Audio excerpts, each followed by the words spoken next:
Hi, today I'm going to share some my thoughts regarding romance in the farm.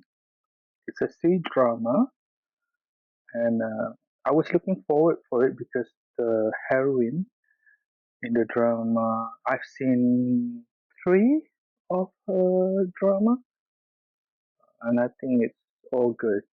But the opening for this drama was a bit too much. The grandma, the obnoxious cousins, and all of it was because of an egg. I felt that it fell on the grandma's actress in just showing a little bit too much. It gets too overbearing. She could have toned it down a little bit, but I get it. It just the goal of that scene was to show how possible they are. The intro sequence was about the hero too, about the fight. It's impressive that he killed everyone who pursued him. It seems that they are from the government, but later on we knew that he was marshaled uh, by the order of a marquis.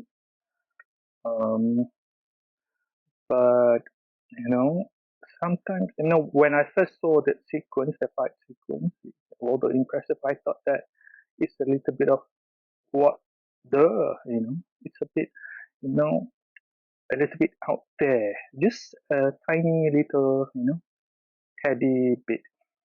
But when the carriage of her uncle Sharon, who multiple times failed examination, uh, and plotting to let people to kidnap the lead actress, Manner, to be married off so that he can keep the 500 taels for it. I think that was the point when it got interesting for me. I understand that even in modern times or modern situations, um, even good women, I mean, based on, I don't know how to go about this. I mean, it's understood that even women especially in rich families, they don't have much say about their marriage, despite being seen as having it all. And I think that the conclusion for that is that even good women often have to act and be rude in this situation. So that because I think that politeness can sometimes equal being pushed over or to be prone to be bullied, which should not be the case. But then I think that the only way to stand up for oneself in these situations is that women have to really act out of the norm so that they can stand their ground. Um, so I think, in this say dramas or situations or scenes or plots, I tend to like rude women who are quite bold, quote and unquote, who speaks her minds and show uh, those sad lives of women and girls from the rich families who only know how to exert their power to be seen holy, pure, and powerful. But we all know by now that they are all fake. They, they are miserable in the inside. So it's better to just be out with it, just speak one's mind. So we come to the point where it is clear that they want to sell off Manner. Manner. It seems that the whole family was on it. Even her parents, although they're not blatantly agreeing it, but they because they don't have power or much say, and they stay mum in most of the initial episodes, it it shows such a crazy dynamic, and we can see how lonely Manera until the hero came into the picture. But she did a lot of self-saving herself. Thank you, and I'm amazed by the ruses. Uh, like the rich people, um, the kids or people who came from rich families who acted good and polite, but in reality they turned out to be villains. There was a commenter who I found the comment interesting. Uh, I believe she was a she, but I don't know. Maybe it was also a he that said that I wasn't too sure about this drama, but the second half of the episode sold me. I think that I can concur with her too. The second half is what got me going. I mean, thrown into that was the opening scene with the whole kerfuffle and so loud grandma just being capo or just overbearingly, uh, how call it, nauseous about just one egg. Um, we can see how evil, the Sun family. They wanted to take up Mana and make her or burn her actually to placate supposedly their son ghost or in the afterlife. That's all. Um, there is also a case where Shenwo killed them all, when rescuing her. I mean, I don't think he really, but he did. At least injuriously. I mean, injured them, and I thought that that was satisfying. To see a lot of these people just turn the other way around, turn the other cheeks when an innocent girl is being set up to burn alive. That's just crazy, right? And I think at this point, I think I understand why Game of Thrones dramas are interesting because of those killings, go and murder. And I'm referring to Shenno finally coming up, and spilling blood uh, from the Balachis or Machais of the Sun family. Um, we can see in conclusion, for the first three episodes that Manner's Manner's mom uh, was a pushover. She was bullied as a daughter-in-law. She led a very, very hard life. Episode 4 was about borrowing money to help family member. The issue of whose fingerprint and signature came about as alerted by Shan Yu. Uh, this kind of things is very, very interesting, and the family of the first son blatantly tried to dig their way out of this mess. They really wanted the money, but not the responsibility. And that's when Chanel said that without uh, that family's fingerprint, no one can legally force them to pay. And and this is saying about the daughter of the eldest son, who is bound to marry a rich family, so-called Song. Uh, she is not really bound, although ethically, she should, but she could just walk off from then on. So that's why Manner followed that hint and clue and said that the grandpa should not put his fingerprint on the deed about the borrowing money. It seems that they wanted to borrow money because she lost a jade pendant given to her, an heirloom given to her by the family that she's eventually going to marry into. So, I mean, that started the kerfuffle about kidnapping Mana and burning her off. I mean, what kind of humans and families are these? In in episode 5, there's something about taxes.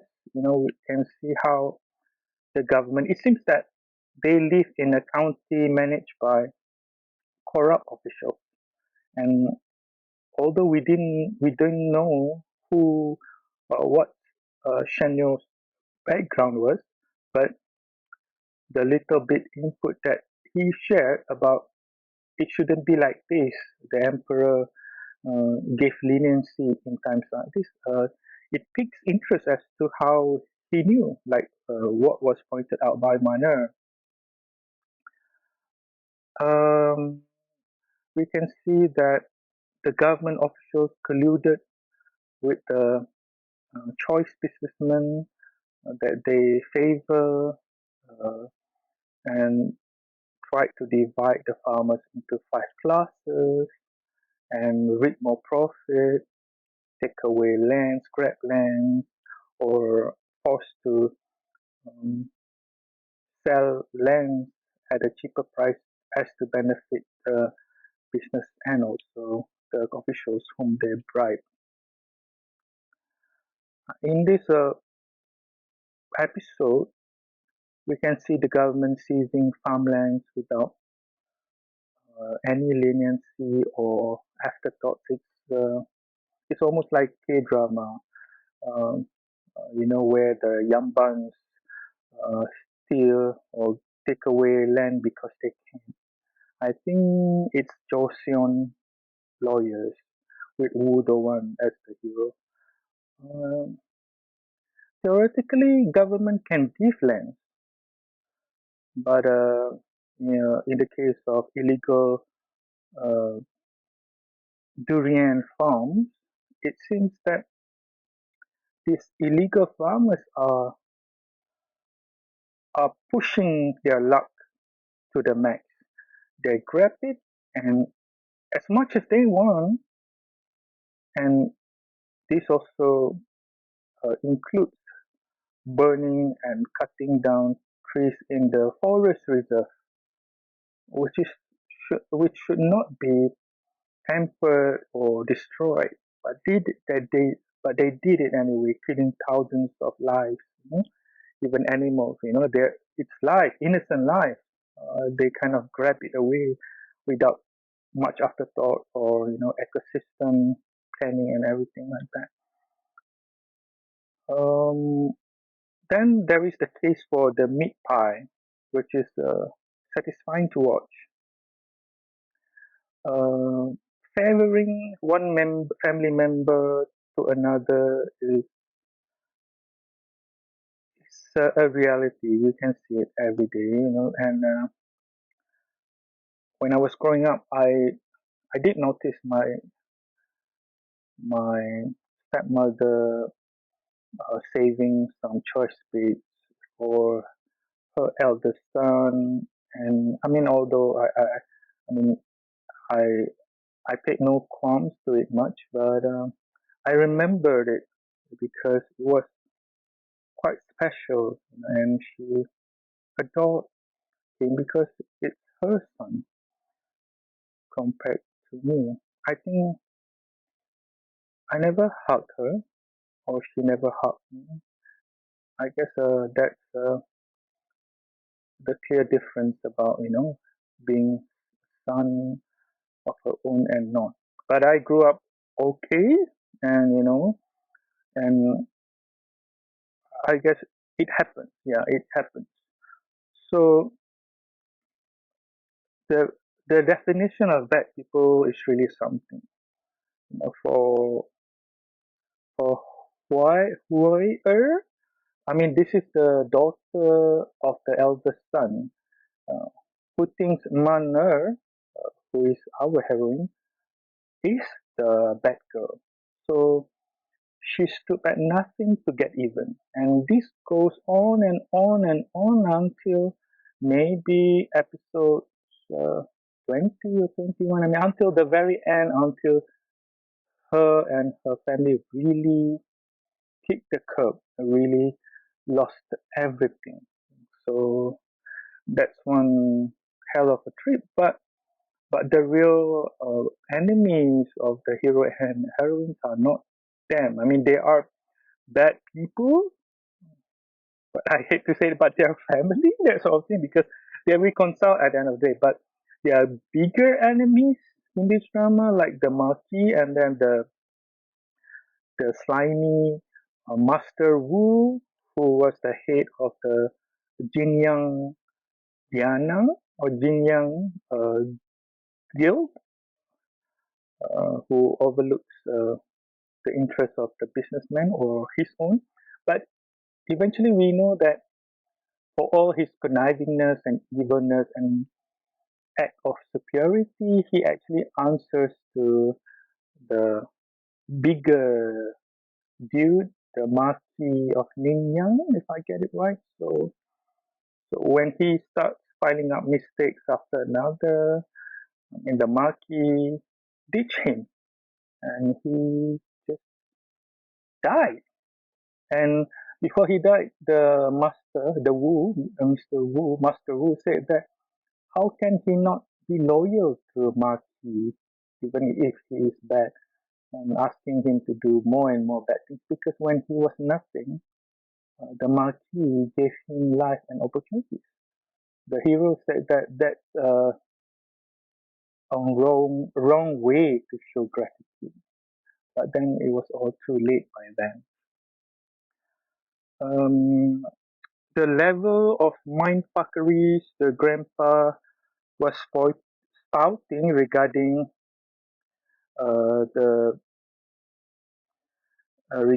the regarding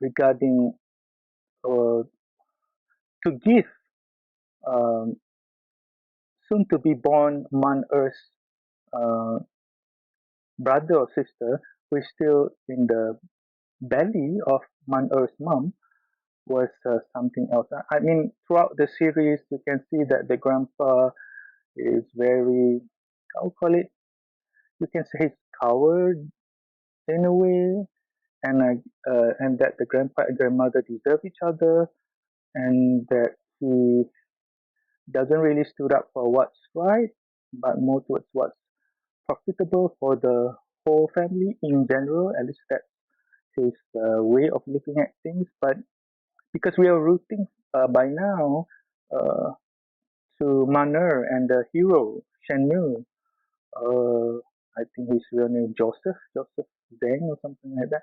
So by now we know that Grandpa is a bit of a useless greaser because he can't set his priorities right. But it happens, at least in the stories, how hard it is to go against the grain in these circumstances because as the head of the family, his word is almost the law. So Mana has to go up against that, and in most of the series, he lost. But eventually, when it led to the separation, I mean, it's quite sad, but the solution itself, cutting Man-er decided to convince her parents to split. The way the modern word split was used to in this situation to split from the girl family was a little bit comical in a way. Does it really happen? I mean, but legally, I think even in modern days, I mean, when we hear or read stories about uh, Korean celebs, parents or grandparents, mostly parents, who took advantage of their son and daughter's fame and money, they kind of extort or sometimes use their names. We have Son Hee. I forgot that there was also Kim So Yoon. I mean, there's also the Doraemon guy who finally met his own happy ending. with a wife from Japan, but the mother um, was wrongfully managing his money before that. Um, so uh, it's not all too different with Britney Spears with the conservatory, everything. So the way bad parents. I mean, we even can see this in Daddy Dose of Sunshine with one of the nurse when the mother came in. Um, not before that, uh, faking the name and everything, taking loans in her daughter's name, and then out of blue, founding the daughter's address from her brother, and decided to come in, make house after despite everything. But the nurse finally said no. Um, I am. I didn't understand. It's not selling, I think, because I think it was a rent, the deposit, so she moved without telling everyone this time. I guess as normal people, sometimes or we want connections. So in this case, the nurse wanted belief in her uncle, but time and time again, her uncle wasn't really siding with her. He sided with his sister, the bad mother. So it wasn't really good in that way. But he, no nonsense, he said that how can you do your mother like that? So his priorities is not in the right order. So that's Daily Dose of Sunshine share of a bad mother. I mean, she's the worst in some way, but there are others too. I guess in a way, parents, grandparents do contribute a fair share of tormenting kids, young people too. And I think when we reached to the point when Manner's mother had her miscarriage, and later we knew that it was actually something devised by by Hua Er. I mean, that was I believe that's the daughter of the elder son's name. I mean, I think that's just being evil. Although we can say maybe legally she didn't know, but I don't know. She was the plan was just to trick the mother, Maner's mother, but then who put the rock? It was it was pointed out. Somebody put a rock, and I believe that it all relates to the elder son's wife who doesn't really welcome the soon adopted child uh, who's going to be taken from the second brother's wife. She doesn't want to care for another child, despite of her being barren after the first child.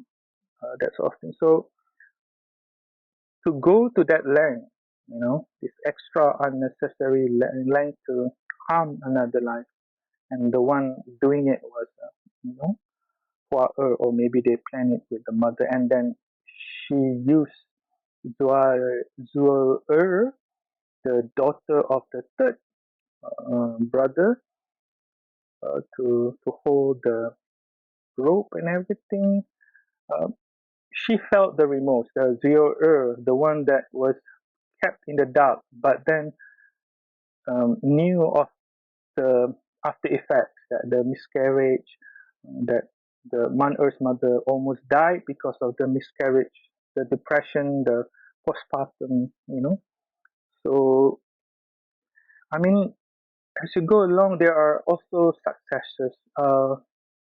She uh, tried to sell herbs, um, food, and I think liquor. I don't really like the part of liquor, but I understand.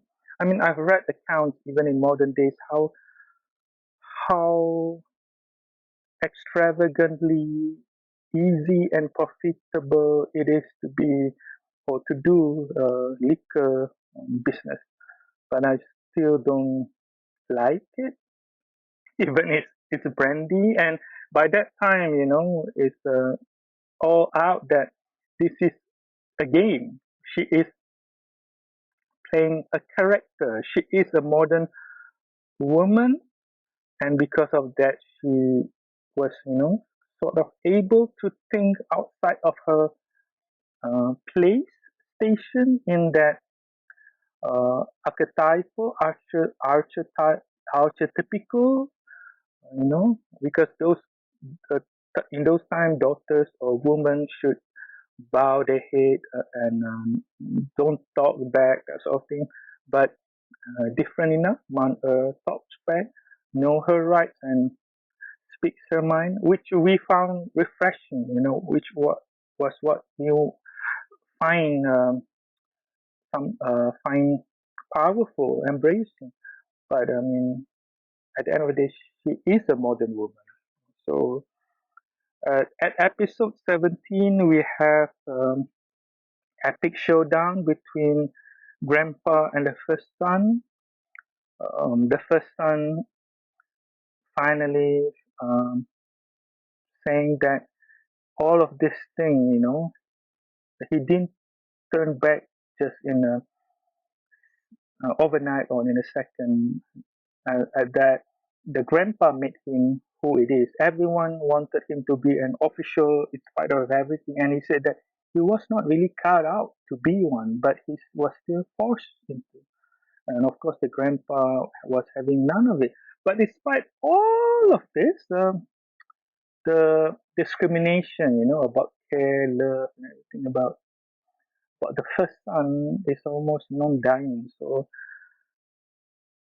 I guess you can say that at the end of the day, they live happily ever after, everyone included. But it's such a strange thing, to be forgiving, to be mindful that at the end of the day, it's family. It's it almost makes that bad people will be bad because it's a risk they can take. If they win, they win big time. If they lose, they still have somewhere to go. So it's kind of a bad message in some ways, but I guess that's how the C-drama universe is telling. But I guess that's reality too. Although I mean, Malaysia, the Malays believe in about God's afterlife justice, that everyone will be weighted, everyone will be questioned for every little tiny bit of what they've done.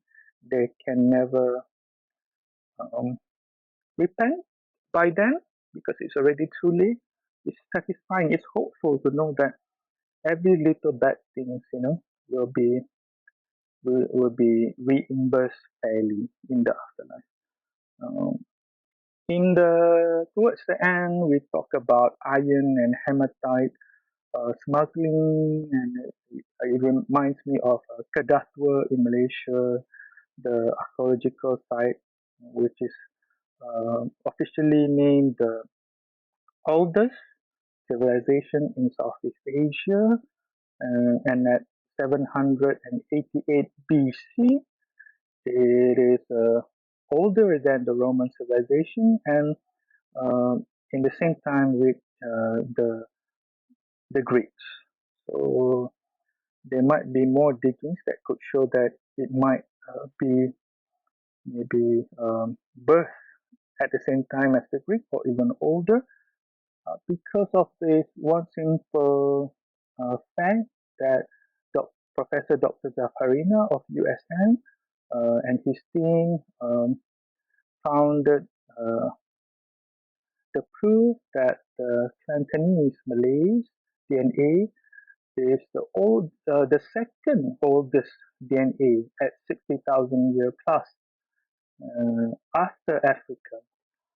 So the story about iron hits home hard, how valuable the commodity is, and it reminds me about the say that the the ancient iron processing of the Kedah is not just one place. It stretches more than 1,000 kilometers from uh, from the Sungai Batu place up to the southern Thailand, which was actually part of the Malay lands too in the ancient past. So, so as we know, iron is a very important commodity. So when the news and proofs about the smuggling came in and made known to the officials, uh, it got um, the interest of the officials, lah, and they managed to nab the smuggler and put pressure on the other main big players, meaning Master Wu and the Mark. At the end of the day, um, I think the main character Shanua didn't get off easily. He was ambushed before, before the end. He was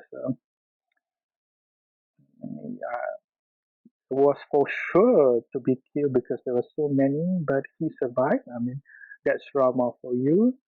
Um, and and I think that the story concluded in a very bizarre way, and that this is just a game, and that the heroine finding out that the hero whom she met in the game was actually we don't know if uh, it is the same man, but it shows it shows that the person was a president or something, a director of the game company. So um, I guess the commenters or all the other watchers were dissing the how the drama ended. They thought that it could have been better if, although there's hush hush about they living happily ever after and everything, but there's a sense of dissatisfaction regarding how it didn't tie up well. So that's Farming Days or Love in the Farm. It's a wonderful drama. You don't get to see gorgeous clothes, but even at the beggarly, they are not beggars, but they are poor families. Sometimes they are said they are noble, but not noble. They are not lots, but um, it's how you call it, poor, but not at servant level. That's also it's quite confusing that. But the the garbs, the attires, the wardrobes are designed to blend in because some of the actors and actresses can be seen from earlier works like the Court Lady, I believe so. But then, but because the settings are all about the hardship farmers. I mean, I mean, most of them, I mean, in the village are farmers, so we can see the myriads of how clothes or wardrobes from Goonies or cheap materials being assembled. They are still interesting. They are still very detailed in that way. So that's that.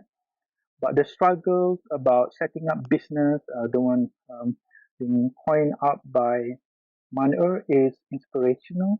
She never loses strength, although I don't concur with her delving into brandy liquor from great business. But other than that, I believe she's an inspirational character, the kind that we need every day. I wish that we can see. I believe that's why. I mean, I see that her career is skyrocketing in some way because I can see her in many similar roles, and it doesn't get nauseating or you don't grow hating her just because it's the same. I think people love uh, to see her in those roles where she come up against the tyranny of it all and everything. And I think that's about it. Thank you.